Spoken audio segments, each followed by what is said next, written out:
तो बड़ी खबर है आजमगढ़ से, जहां उत्तर प्रदेश के कैबिनेट मंत्री ओम प्रकाश राजभर ने प्रधानमंत्री मोदी द्वारा बंगाल में महिलाओं पर अत्याचार को लेकर टीएमसी पर किए गए बयान का समर्थन करते हुए कहा कि अगर किसी राज्य में अन्याय हो रहा है तो प्रधानमंत्री को उसकी जानकारी देना कोई गुनाह नहीं है। बता दें, बंगाल में कानून व्यवस्था की स्थिति कमजोर है और वहां बांग्लादेश से लोग आकर शरण लेते हैं, जिन्हें सिर्फ वोट बैंक के रूप में इस्तेमाल किया जाता है। राजभर ने कहा कि प्रधानमंत्री ने सही कहा कि हर धर्म और व्यक्ति की रक्षा करना सरकार का कर्तव्य है।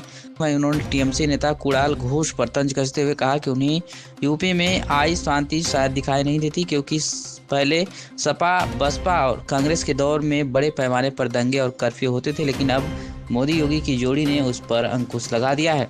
वहीं उन्होंने असम के मुख्यमंत्री हेमंत बिस्वा शर्मा के ईडी सीबीआई को लेकर दिए गए बयान पर कहा कि ये स्वतंत्र एजेंसियां हैं और अदालत के आदेशों पर काम करती हैं।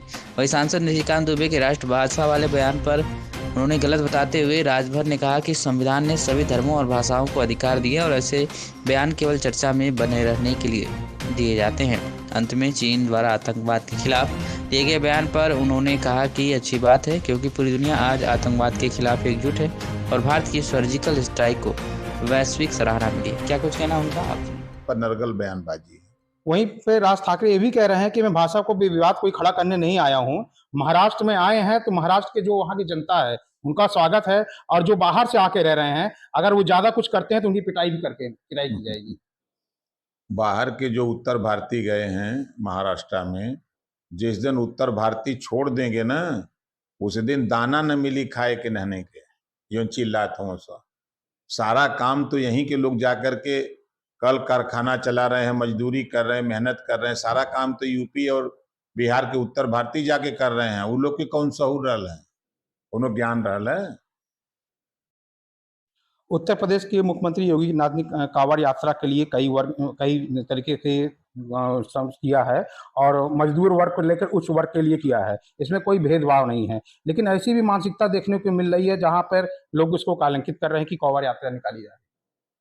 देखिए, सबकी अलग अलग सोच है, और हर सरकार की पॉलिसी होती है कि कोई भी त्योहार हो, उस त्योहार को व्यवस्थित निपटाना, सकुशल वो त्योहार संपन्न हो जाए, इसके लिए सभी सरकारें काम करती है।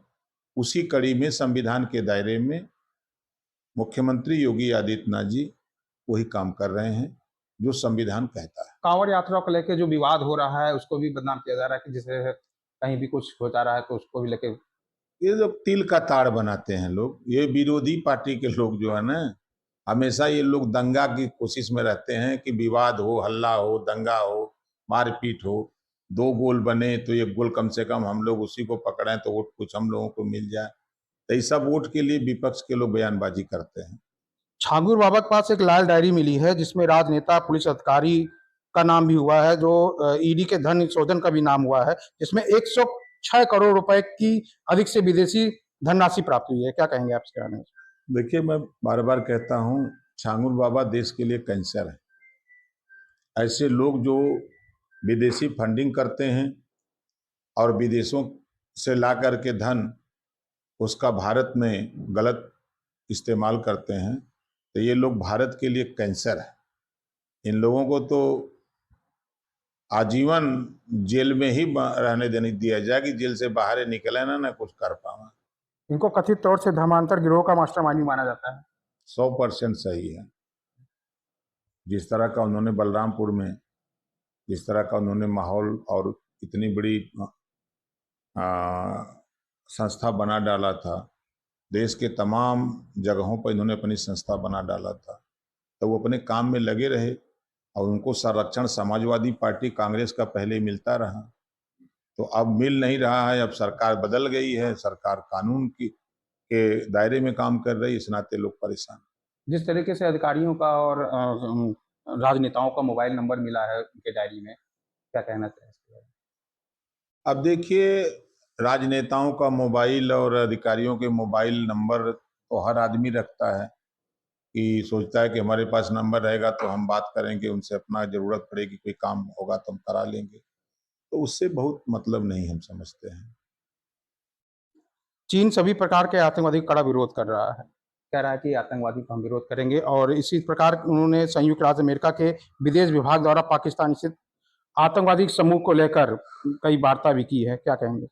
देखिए, पूरी दुनिया के लोग आतंकवाद के खिलाफ हैं और आतंकवाद को संरक्षण देने वाला पाकिस्तान, अभी आपने देखा कि भारत के सैनिकों ने, सेना ने 100 किलोमीटर अंदर घुस करके 9 आतंकवादी ठिकानों को ध्वस्त किया, जिसकी सराहना पूरी दुनिया के लोगों ने किया कि नहीं, आतंकवाद का सफाया होना चाहिए। तो चीन कर रहा है तो अच्छी बात है।